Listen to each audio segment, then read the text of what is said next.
Hi everyone, it's me, Charlena, and I'm back with another book review that I'm really excited about. And this is the book. Can you see? It's called The Big Fat Surprise: Why Butter, Meat, and Cheese Belong in a Healthy Diet. And it's by someone, her name is Nina Teicholz. I hope I'm pronouncing that right. She is an investigative journalist. She's written for the New York Times, The Economist, The Washington Post. So there were some other ones. Gourmet Magazine.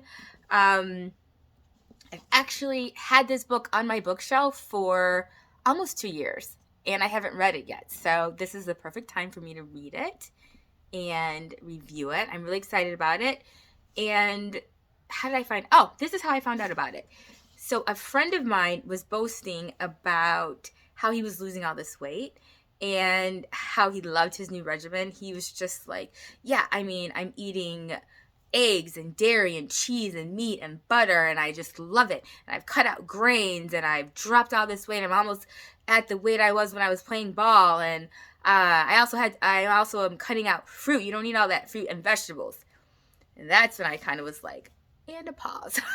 Like, okay, Mr. Cutting Out Grains. But when he said fruits and vegetables, like, that stressed me out. I need fruit and vegetables in my life. And I was just like, I don't know about that. You might be at your competitive weight, but what's your ticker doing? And how's that going to be doing in 10 or 15 years? Good luck to your heart, man. And he was just like, no, like all of that information about how we shouldn't have meat and dairy has been debunked, and that's misinformation. And he's a lawyer, so he's just like talking really fast, and just, you got to read this book, you got to listen to this podcast, and this journal article, and that journal article. And I'm just like an onslaught of information he sent me. And it's so funny. Oh Lord, I think I'm kind of like that sometimes, where you're just like, this study and this fact and this book and this expert and blah blah blah blah blah blah, and then people are just kind of like, back away slowly. So yeah, that's what he did to me. And he recommended this book, and I listened to this podcast that this author was on, and it happened to coincide with me driving up to school to take a nutrition class. And it's kind of a long drive, and I would always listen to interesting things, so I listened to the podcast, and it was fascinating. And it was especially fascinating because we talked a little bit about someone she mentioned. His name is Ansel Keys, but we'll get back to that in my nutrition class. So it was like all the kind of information was coalescing. And I will have to say that I do know that we kind of went through like a low fat, and take the butter, take the cheese, take the eggs, take the meat, frenzy in this country. Take it all away. I think it kind of started in the 90s. And I have to say, my mom, bless her, she was not about it. Like, I remember her telling me, don't eat diet food. It'll make you fat. And me thinking, okay, Mom, that's an interesting take. Like, and she was like, no, I'm serious. Like, diet food makes you fat. And she was like, the people I see eating diet food are overweight. And I'm like, yeah, Mom, they're eating diet food because they're on a diet and they want to lose weight. And she's like, no. I mean, obviously, she knows that people who, anyway. And now I kind of believe her. And we should listen to our moms and take what they say kind of seriously. And she also was always a big fan of butter, and always ate plenty of butter and let me have plenty of butter. And she would tell me, don't eat margarine. And she wouldn't let margarine or anything like, it's not butter, or thank goodness it's not, but those different brands, she would not let them in the house, and she's never eat them. They're poison and toxic. And I'm just like, okay. And she's like, no, seriously, don't eat it. And it's funny because I remember being a freshman at U of M, and I lived in Westcott, and I remember at one point they took the butter away, and they had the nerve to put up a sign saying that, like, no one was eating the butter, because we had, how you have that, like, spot in a cafeteria where there's, like, all the condiments and the little thing with the butter pats. And I remember half of the side would be full of margarine and half would be full of butter. And there'd always be plenty of butter, but the margarine would be, like, people would take and they were eating the margarine. And so they put out a sign that's saying, no one's eating the butter, and, for more cost efficiency, we're just going to have margarine going forward. Oh my gosh. They had one of those little suggestion card things in the cafeteria. Like, I immediately wrote, so funny, I remember writing, my parents pay too much tuition. for you to be rationing butter. Please bring the butter back. And then within a week, the butter was back, and the butter never disappeared again. At least not while I was living there. Hopefully the kids at West Quad still have butter. And if you do, you can thank me because they tried to take your butter away. Anyway, lesson, advocate for yourself and your needs. Especially if you're in a place where you're paying for things. Like, don't let people feed you any old thing. Anyway, this book, Nina Teicholz, let's read the inside cover. What does it say? The Big Fat Surprise. Investigative journalist Nina reveals the unthinkable, that everything we thought we knew about dietary fat is wrong. She documents how the low-fat nutrition advice of the past 60 years has amounted to a vast, uncontrolled experiment on the entire population. Where have we heard that before? With disastrous consequences for our health. For decades, we have been told that the best possible diet involves cutting back on fat, especially saturated fat, and that if we are not getting healthier or thinner, it must be because we're not trying hard enough. Blame the people. Good Lord. But what if the low-fat diet is itself the problem? What if the very foods we've been denying ourselves, the creamy cheeses, the sizzling steaks, are themselves the key to reversing the epidemics of obesity, diabetes, and heart disease?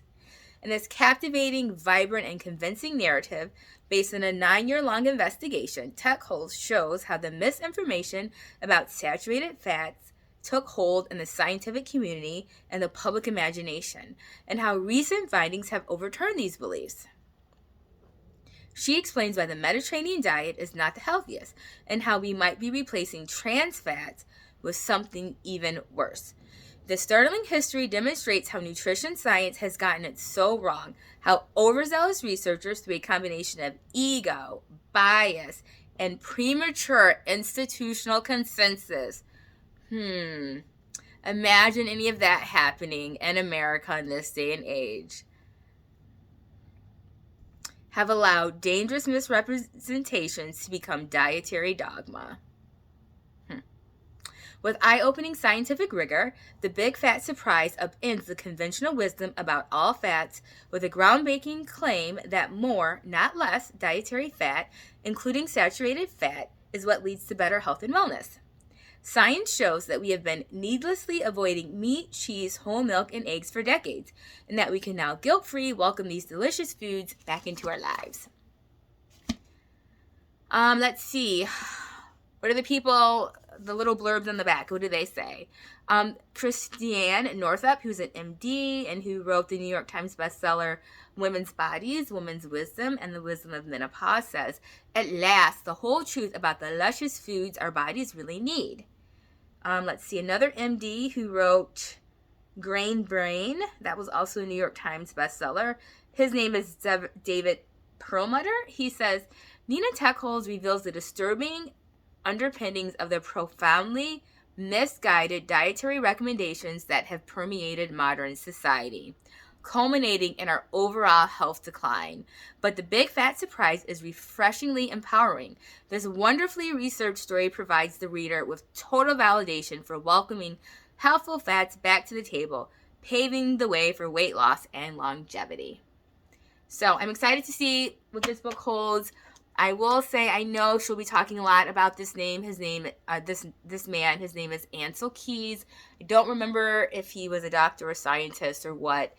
I believe he, I don't know what government institution he was a head of, but he kind of was the person who really pushed forward this narrative that the increased rate of heart attacks that happened in the 50s in this country were due to animal fat in meats.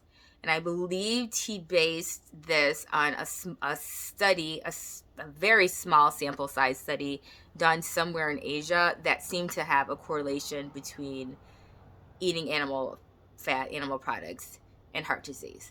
And then he kind of just went with it and pushed forward with this narrative. So, and then 50 years later, 60 years later, here we are still kind of denigrating animal products. So we will see. And I wonder if maybe after this book, we should read the China study, which will give us like a different perspective. The China study is an interesting book that, once again, has been on my bookshelf for forever. A vegan gave it to me years ago. She wanted me to read it, and I was like, okay. And apparently that shows the correlation between all sorts of health problems in eating meat. So it's like, okay, let's look at both sides and see where we end up. Check back next week, where I'll let you know what's inside and if you should read it or not. Oh, and if you are watching this on YouTube and you're wondering what happened to part 2 of the review I did for RFK Jr., YouTube took it down. So I will try. I was going to like re-upload it and be a little bit more careful about my terminology. But then I realized why. I really think it's the content and the book and the author that they're against, not necessarily what I was saying about what was in the book. So why get another strike on YouTube for something that they'll probably just take down again? So anyway, come back next week and I will let you know what I think about this book.